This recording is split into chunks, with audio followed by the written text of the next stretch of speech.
Hi అండి. అందరికీ నమస్కారం. Welcome to my YouTube channel Savuji Krish. మనం డైలీ స్టోరీస్ చెప్పుకుంటున్నాం కదండీ! ఈరోజు కూడా ఒక మంచి స్టోరీతో నేను మీ ముందుకొచ్చానండి. స్టోరీ చాలా బావుంటుందండి. తప్పకుండా లాస్ట్ వరకు వినండి. స్టోరీ పేరొచ్చేసరికి 'మృగరాజు తిక్క కుదిరింది' అండి. రచించిన వారు మొర్రి గోపి గారండి. చాలా బావుంటుందండి స్టోరీ. లాస్ట్ వరకు వింటే మీకే అర్థమవుతుంది స్టోరీ ఎలా ఉందో. ఇప్పుడు మనం స్టోరీలోకెళ్దామండి. 'మృగరాజు తిక్క కుదిరింది'. మహేంద్రగిరి అడవికి సందేహి అనే సింహం రాజుగా ఉండేది. విశిష్ట అనే కుందేలు మంత్రి. పేరుకు తగ్గట్టుగానే మృగరాజుకు తిక్క తిక్క సందేహాలు వస్తూ ఉండేవి. వాటిని నివృత్తి చేసుకోవడం కోసం తరచూ సమావేశాలు ఏర్పాటు చేసేది. అవి మృగరాజు పాలనకు సంబంధం లేకుండా ఉండేవి. ఒకరోజు దానికి ఏదో సందేహం రావడంతో అడవిలోని జీవులతో అత్యవసర సమావేశం ఏర్పాటు చేసింది. నా గుహ ఎదురుగా ఉన్న మామిడి చెట్టుకి ఎన్ని పత్రాలు ఉన్నాయో చెప్పగలరా? అని అడిగింది. అన్నీ ఒక్కసారిగా మంత్రి విశిష్ట వైపు చూశాయి. అది వాటి పరిస్థితి అర్థం చేసుకుని మృగరాజా ఆ చెట్టుకు ఒకటి తక్కువ 5,000 పత్రాలు ఉన్నాయని చెప్పింది. ఆ మాటలు విన్న మృగరాజు మంత్రి వైపు చూసి అంత ఖచ్చితంగా ఎలా చెప్పగలవు? అని ప్రశ్నించింది. ప్రతిరోజూ అదే మార్గంలో వస్తున్నాను కదా! అలా చెట్టు దగ్గర నిలబడి ఒకసారి లెక్కించాను. మీకు సందేహం ఉంటే ఇంకా ఎవరినైనా లెక్కించమని చెప్పండి అని బదులిచ్చింది మంత్రి. సమావేశానికి వచ్చిన ఒక కోతిని పిలిచి మామిడి చెట్టు దగ్గరికి వెళ్ళి పత్రాలు లెక్కపెట్టి మంత్రి చెప్పిన సంఖ్య సరిపోయిందా లేదా చెప్పు అని ఆదేశించింది మృగరాజు. చెప్పినట్లుగానే కోతి మామిడి చెట్టు దగ్గరకు వెళ్ళి లెక్కించి మంత్రి విశిష్ట చెప్పిన లెక్క సరిపోయిందని తెలిపింది. సందేహం తీరినందుకు సంతోషంతో సమావేశాన్ని ముగించిందా మృగరాజు. కొన్ని రోజుల తరువాత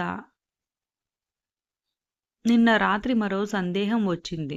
దానికి సరిగ్గా సమాధానం చెప్పిన వారికి చక్కని కానుకలు కూడా ఇస్తాను. వెంటనే ఈ విషయం అడవిలో జంతువులకు తెలియజేయమని మంత్రిని ఆదేశించింది. విషయం తెలుసుకున్న అన్ని జీవులు సమావేశానికి హాజరయ్యాయి. మృగరాజు మాట్లాడుతూ, ఇప్పుడు నా సందేహం తీర్చిన వాళ్ళు ఏ బహుమతి కోరినా కాదనకుండా ఇచ్చేస్తాను అంది. కానీ దానికి ఎలాంటి చిక్కు సందేహం వస్తుందోనని ఏ ఒక్క జీవి కూడా ముందుకు రాలేదు. దాంతో మంత్రి, మృగరాజా, అనుమతిస్తే మీకు వచ్చిన సందేహం నేను తీర్చుతాను. అందుకు నాకు నచ్చిన జంతువు సహకారం తీసుకుంటాను అంది. దానికి సరేనంటూ బదులిచ్చిన మృగరాజు, ఆకాశంలో నక్షత్రాల సంఖ్య ఎంత అని దాని సందేహాన్ని తెలిపింది.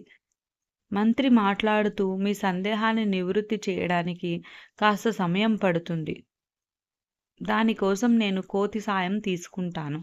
అంతవరకు మీరు మరో కొత్త సందేహం మా ముందు పెట్టకూడదు అని మృగరాజుతో అంది. అలాగేనంటూ బదులిచ్చింది సింహం. అలా చాలా రోజులు గడిచిపోయాయి. మృగరాజు విశిష్టని పిలిచి, ఇంకా ఎన్ని రోజుల సమయం కావాలి? ఇప్పటికే నెలలు గడిచిపోయాయి. ఎప్పుడు సమాధానం చెబుతావు? అని ప్రశ్నించింది. దానికి, నేను కోతి అదే పనిలో ఉన్నాం మృగరాజా అని చెప్పిందా మంత్రి. ఇన్ని రోజులు మరో సందేహానికి సమావేశం లేకపోవటంతో అడవిలోని జంతువులు కూడా ఆనందంగా తమ పనుల్లో తాము ఉండసాగాయి. వారం గడిచిన తర్వాత మృగరాజు అనుమతితో సమావేశం ఏర్పాటు చేసింది మంత్రి. ఎప్పటిలాగే అడవిలోని జీవులన్నీ హాజరయ్యాయి. సందేహం తీర్చడానికి చాలా రోజులు పట్టింది. అందరూ క్షమించండి అంది మంత్రి. అంతలోనే కోతి ఒక బస్తా తెచ్చి మృగరాజు ముందు పెట్టింది. ఈ కోతి సహాయంతో చాలా రోజులు కష్టపడి నక్షత్రాలు లెక్కించాను. ఈ బస్తాలో ఉన్న ఒక్కో ఇసుక రేణువు ఒక్కో నక్షత్రంతో సమానం. మా జవాబు మీద సందేహం ఉంటే ఆ ఇసుక రేణువులను మీరు ఒకసారి లెక్కించండి అంది విశిష్ట.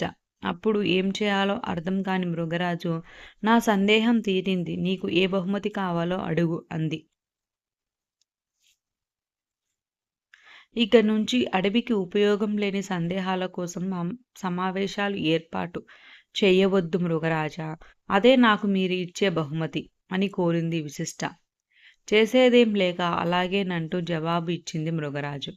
దాంతో అడవి జంతువులన్నీ మంత్రిని అభినందించాయి. విన్నారు కదండి స్టోరీ. చిన్న స్టోరీ అయినా చాలా బాగుంది కదండి. అందుకోసమని నేను ఈ స్టోరీని మీ ముందుకు తీసుకొచ్చానండి.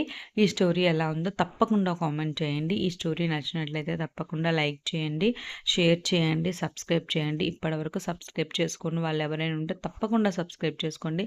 నా ఛానల్ ప్లేలిస్ట్‌లో మంచి మంచి స్టోరీస్ ఉన్నాయండి. అవి కూడా వినండి. అవన్నీ ఎలా ఉన్నాయో తప్పకుండా కామెంట్ చేయండి.